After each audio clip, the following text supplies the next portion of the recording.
且慢！王祖母，此女子就是才艺考核时大出风头的宫女，她当时展示的是神医。哦，是解剖。太医院的人说她是神医，说她堪比南朝的张绣姑。对，神医。拉下去！快点儿，别愣着！太医领到！快，太医！快！看看我玉儿怎么了？殿下放心。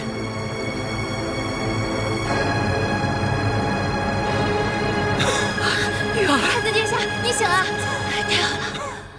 请太后放心，太子殿下已无大碍。请太后娘娘、太子殿下恕罪，刚刚奴婢只是一时心急，对太子殿下有所冒犯，但这是民间的一种急救之法，奴婢只想救人。请容老臣说两句。说吧。老臣恰巧目睹了这位姑娘对太子殿下施救的情景，虽然不太明白其中的原理，但太子殿下确实是被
孙儿只是开了个玩笑，没有想到嬷嬷当真了。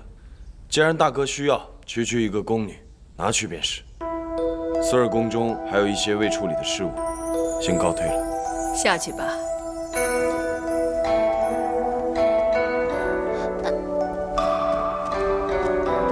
那好，明日起，是要女官路人甲调任永延宫。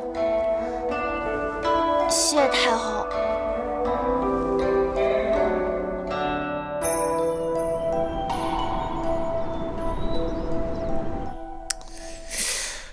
如果我去侍奉太子殿下的话，是不是就不能再继续攻略甘蔗寺了？昨天是太后问他要人，太后是谁啊？太后可是皇上的妈哎。对哦。这么多年宫廷剧我白看了，那可是太后大 boss。太后问他要人，他肯定没有办法拒绝，所以说昨天他是无可奈何的。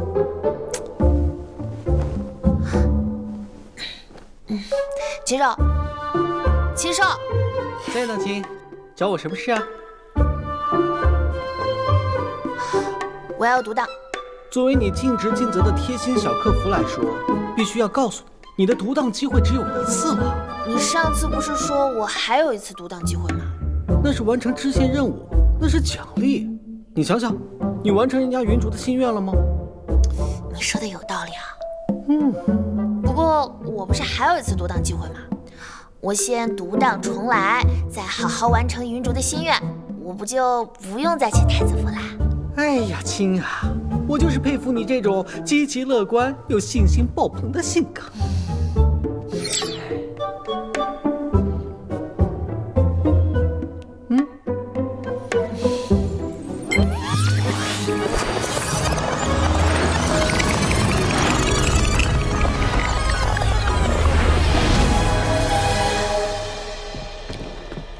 云竹，你干嘛呀？吓我一跳！嘿，你又在打什么歪主意？这可不是歪主意，到时候你可不要太感谢我哟。好了好了，来，你快来看一下我给你缝的衣服，试一下试一下，到时候表演的时候一定不会输给别人的。谢谢你，云竹。不过呢，上台表演的人可不是我，是你。我？你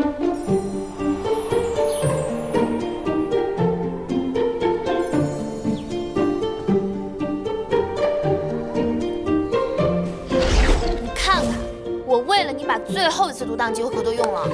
好吧，我也知道你不是故意的，那我就原谅你了。那你一定要替我好好完成云竹的心愿哦。尊敬的四皇子殿下，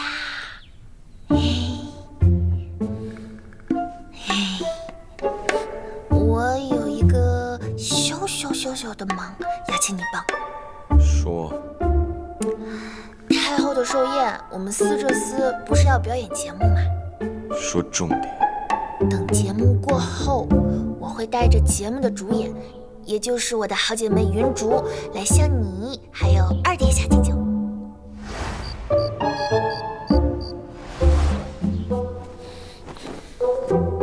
你该不会喜欢我二哥吧？我没有，不是我，是云竹啊。嘘，我既然都告诉你了这个秘密，就帮我一下嘛。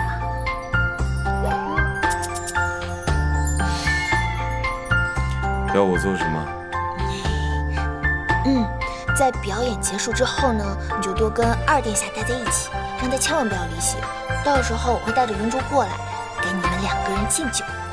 二殿下喜欢什么样的姑娘，你就把云竹往哪个方向夸，然后呢，就让他俩喝酒。他俩喝多了之后，就可以。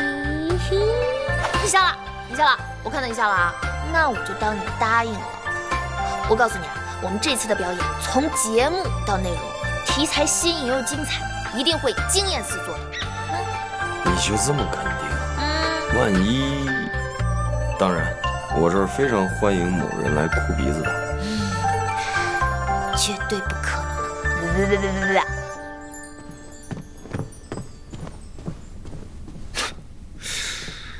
哎，这丫头。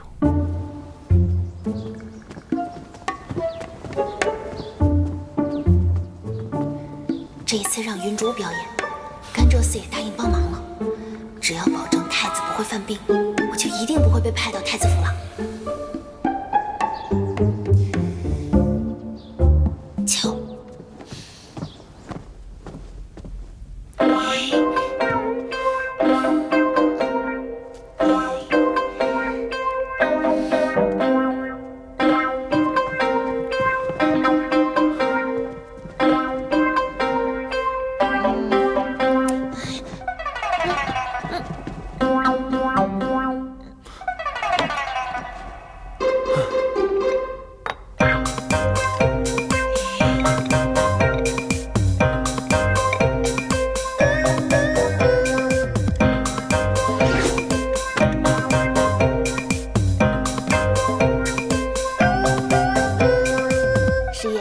这个是我精心熬制的益安宁汤。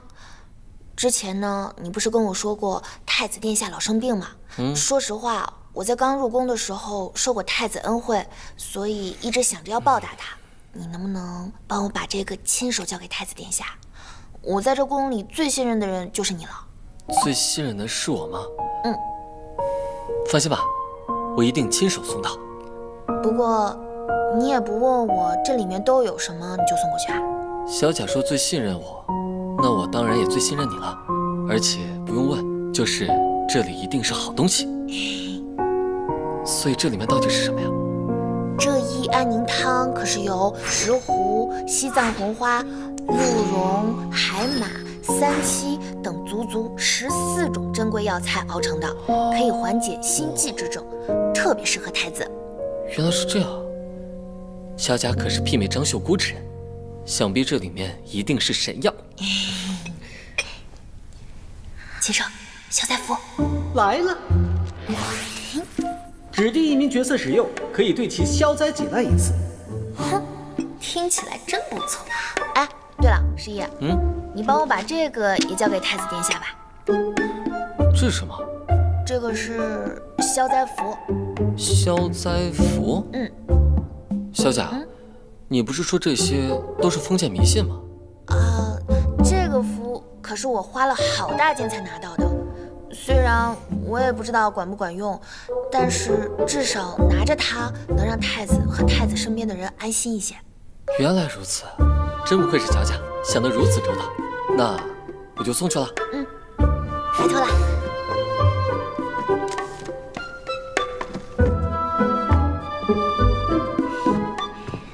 我可是按照中医课上教授讲的药方配制的汤剂。太子殿下，不管你是心慌、心悸、心绞痛，通通给你治好喽。问皇嫂安，十一弟何事如此高兴？我呀，这是给大哥送神药来了。十一弟，你也知道，你大哥的身体经不起折腾，他的膳食和汤药没有经过严格的筛查，是断不能送到他的面前的。如此的话，那便筛查吧。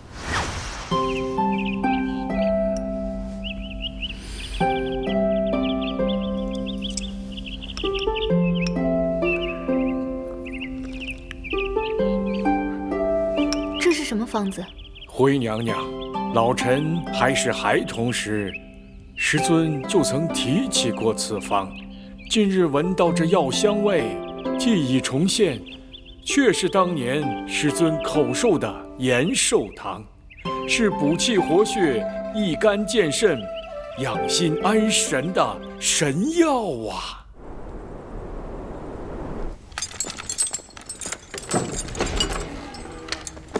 进去。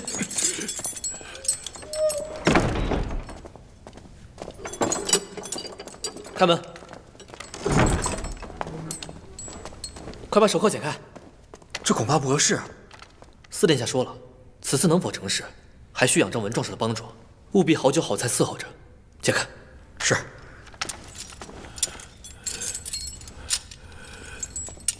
请父皇都不要忘记答应我的事情。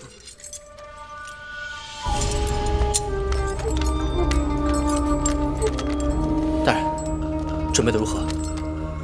请四殿下放心，我等多年收集徐贼证据，加上此次又有人证正言，我等明日联名上奏，定能除奸佞、清君侧、正朝纲，昭雪于大人当年所受冤屈，也好成全我等一片忠义之心。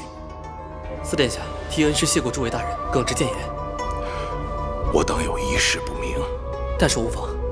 我等对抗徐贼多年，四殿下一直坚持暗中行事，为何此次不同于往常？小宝也不敢妄自猜测。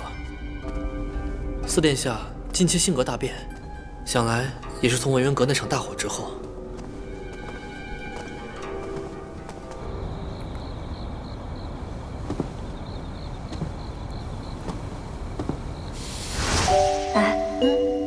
你觉得四皇子知道你喜欢他吗？我天天给他讲土味情话，他也没理由听不懂。土味情话？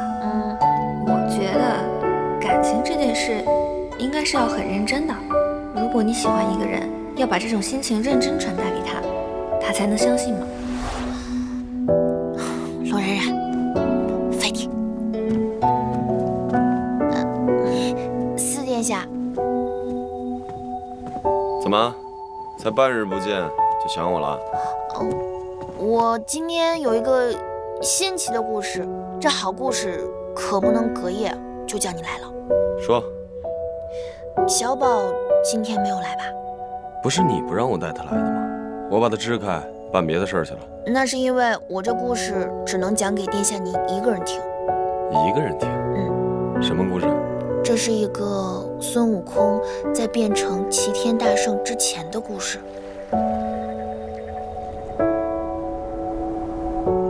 至尊玉拿着他的金刚圈，他说：“曾经有一份真挚的爱情摆在我珍惜，等错过之后才后悔莫及。如果上天能再给我一个机会，我会对那个女孩说：“我爱你。”如果一定要给这份爱加上一个期限的话，那我希望是10000年。如果至尊玉能早点明白自己的心思，他和紫云是不是会有一个更完美的结局啊？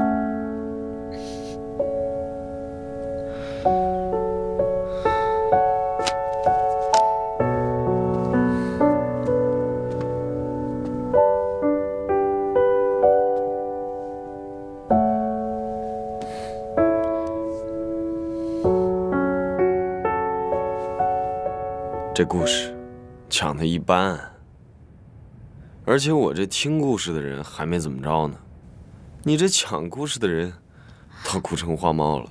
你真没听懂我到底想说什么吗？反正大爷一开始很看好他，后来他看你跟他关系越来越近，就让我把他杀掉。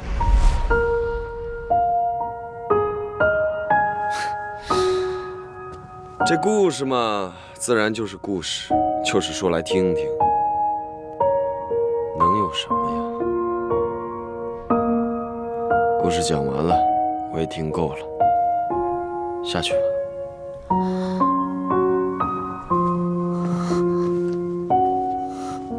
看来殿下今天还约了别人，那别告退。对不起，我得送你去一个更安全的地方。在尘埃落定之前，我不能再让你受到任何伤害。殿下，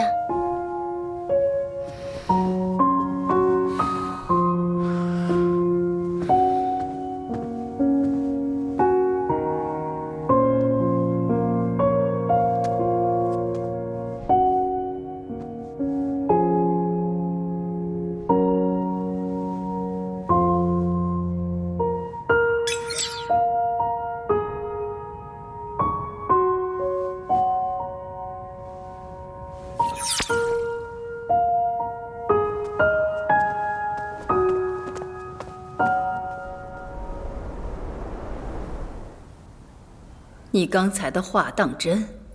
太子的病当真是大有好转？孙喜也觉得奇怪。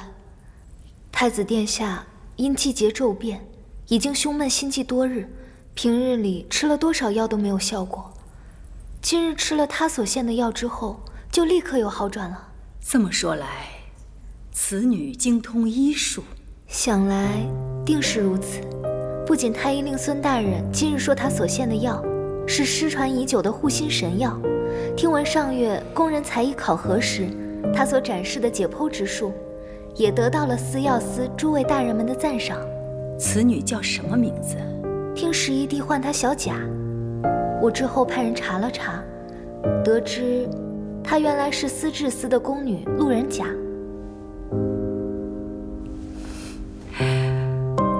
慧儿，真好。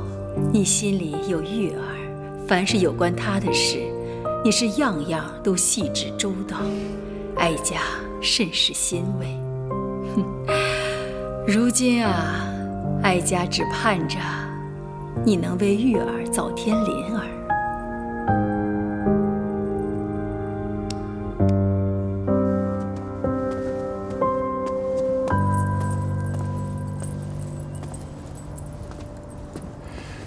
给娘娘请安。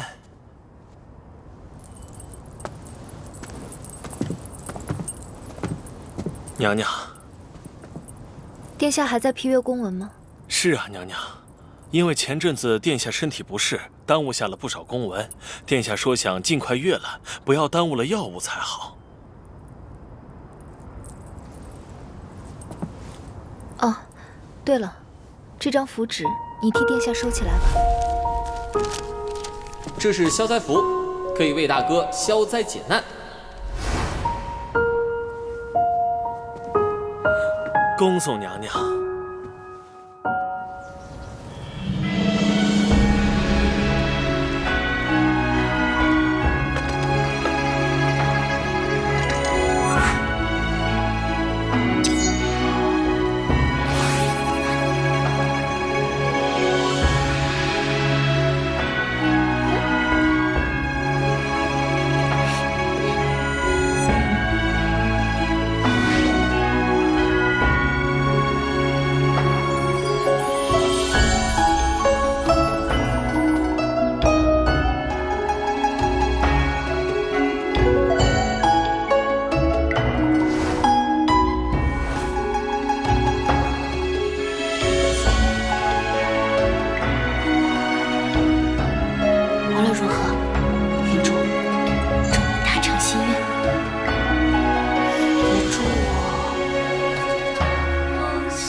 朕临时公务缠身来迟了，幕后莫怪。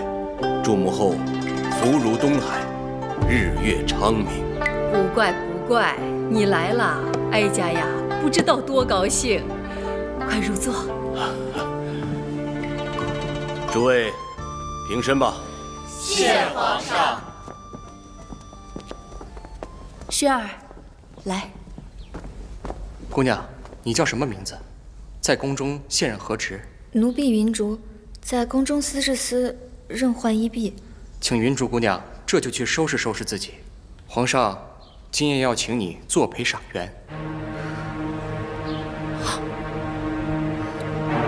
奴婢身份低微，不知陛下是何用意？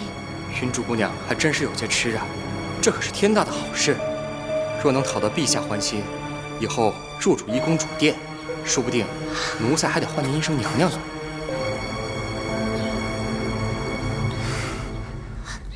你们怎么能这样呢？感情讲究的是两情相悦，你们怎么能强人所难呢？何人说话呀？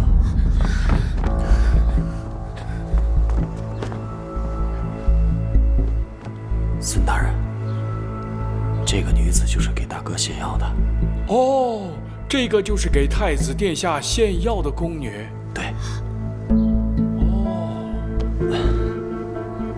父皇容禀，昨日儿臣得医治疗心悸的神药，一剂服下，顿觉心胸舒畅，神清气爽。后来才得知是陆姑娘进献的。儿臣本来想去司制司寻陆姑娘，向她道谢，却没有寻到。原来是今天来给皇祖母贺寿。儿臣斗胆向父皇请旨，破格提升陆姑娘为司药司女官，调派到永年宫来为儿臣试药。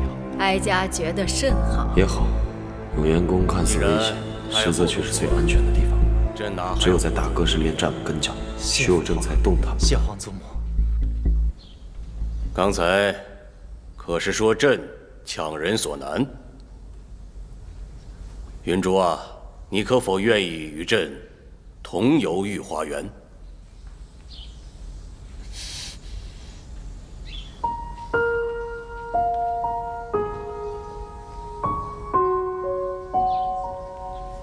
奴婢愿意。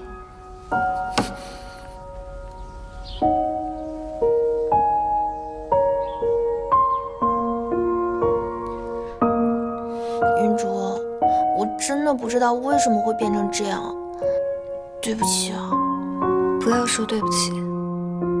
那我们分开之后，是不是就没有办法像现在一样，每天都待在一起啊？你呢？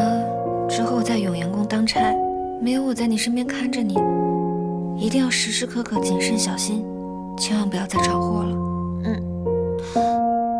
那我们之后还是好姐妹、好朋友、好闺蜜。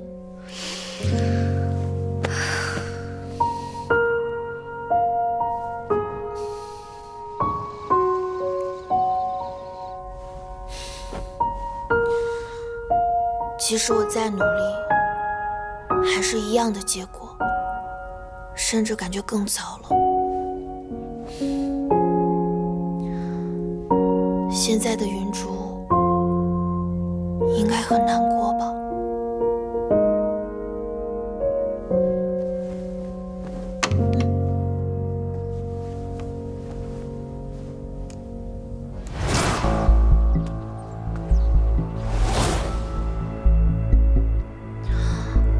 阿文为什么要杀我？不过也罢，我要去永延宫当差了，在韩章宫当卧底这个任务，他们另寻高明吧。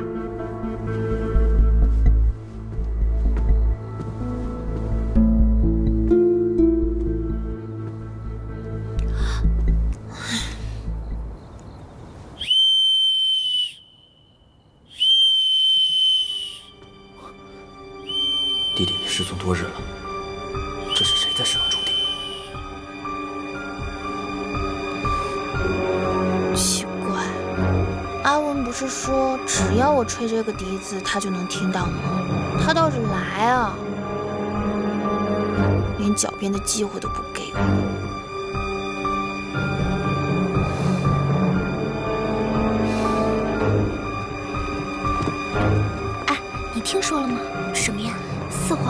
像要提前就藩了。四皇子，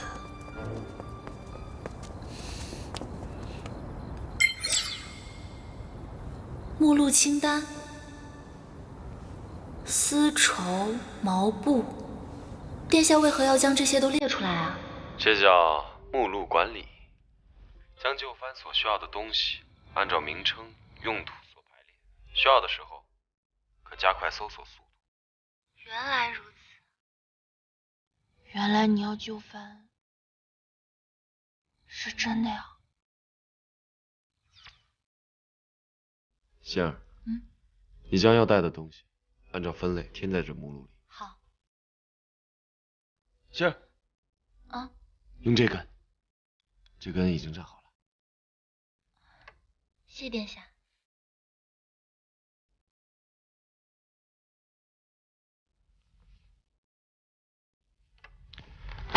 我已搜集好徐有正贪污受贿的证据，也联系好老师生前的部下大理寺青牵头，连同人证。明日，他们将会向父皇一起进言，让父皇重审此案，替御驾伸冤。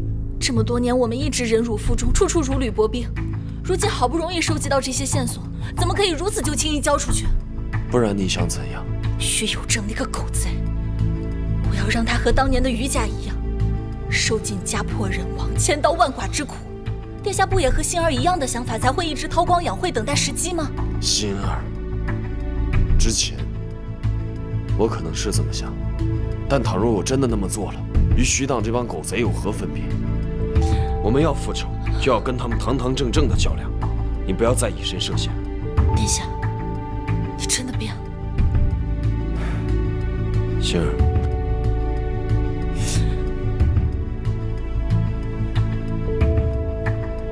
你要相信我，明儿一切就尘埃落定，我们也会去平凉府，开始新的生活。好，那心儿先去整理书籍了。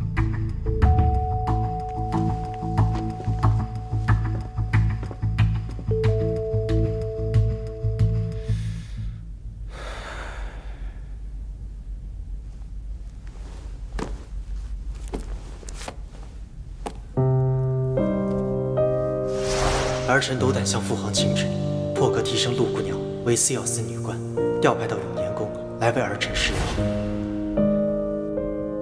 小贾，你先在安全的地方等我，等尘埃落定，至尊玉定会踏着七彩祥云去接紫云。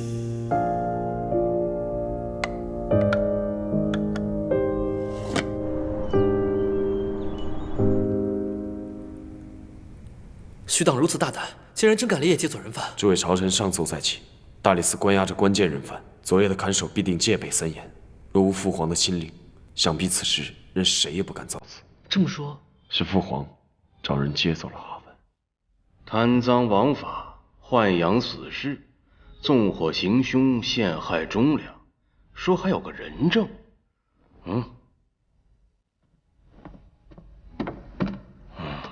这是阿文，不知皇上何意？当真不知道。回禀皇上，臣确实不知。哎呀，这奏书谈何爱情？看来啊，都是无稽之谈。你说这徐府区一个暗卫，竟如此容易就被人威逼利诱出卖主人，朕自然不信。这奏书今日搁置了，偏听偏信之人呢，朕也不打算追究了。谢陛下信任。你先回去吧。是，臣告退。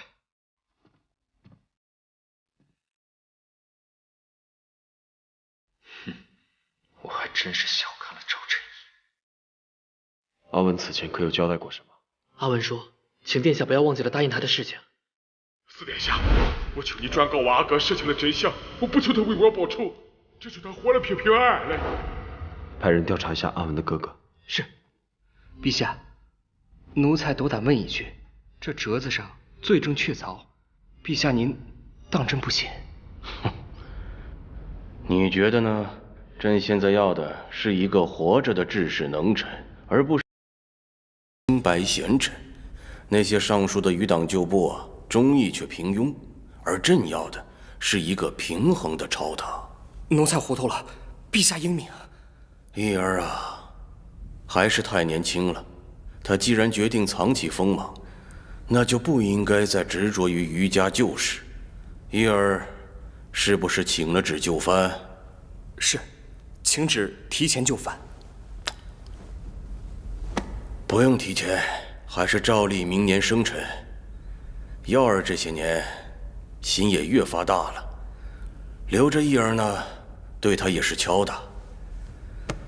哎，朕的这些儿子就没有一个让朕省心的。如果说太子身子好些，那朕也就无憾了。哀家的儿子哀家了解，徐家多年对太子忠心耿耿。只要太子无恙，你自然能活得长久。谢太后，不过臣此次前来，是有更要紧的事向太后禀报。说来听听。不知太后可还记得，前日在您寿宴上大出风头的一个小宫女？你是说路人甲？正是。怎么，一个小宫女也值得你跑到哀家面前来说道了？依我看，此人可不简单。她进宫没多久，就与四皇子殿下交往密切，如今去了太子身边，臣担心。你与老四和余党旧臣的恩怨，哀家不想管。老四不成玉儿的威胁，莫要节外生枝。只怕路人甲不能为我们所用，日后祸患无穷啊！此女就玉儿有功，暂且留下，如若无用，再杀不迟。其实微臣还有更好的办法。此前太后您的寿宴上，陛下似乎中意一个叫云竹的宫女。又是一个指着飞上枝头变凤凰，不知轻重。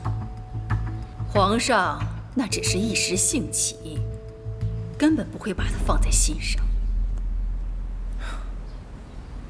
臣听闻，此女与路人甲感情深厚，路人甲这次参加寿宴，也是为了帮云竹将功补过。哦，所以如果我们控制了云竹，日后就算路人甲有什么心思，我们也有对付他的筹码。你的意思是，用他来提点路人甲？正是。若是太后信任，请您音乐，将云竹交给我来处置。那就把他打发到冷宫里吧，派人守住，别让他妄想再见到皇上。是。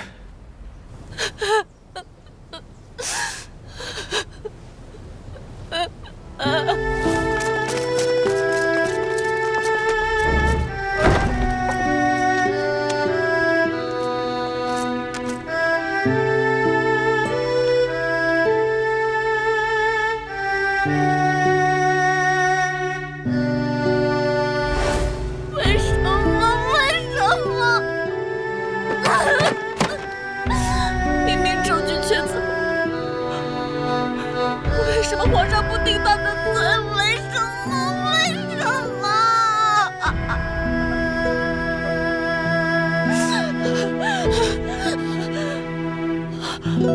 是太子，肯定是因为太子，他和太子的关系。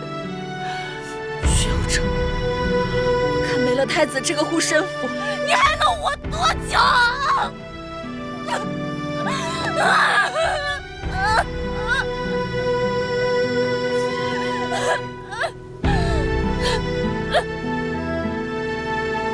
伸出来！叫你不听话，叫你不听话！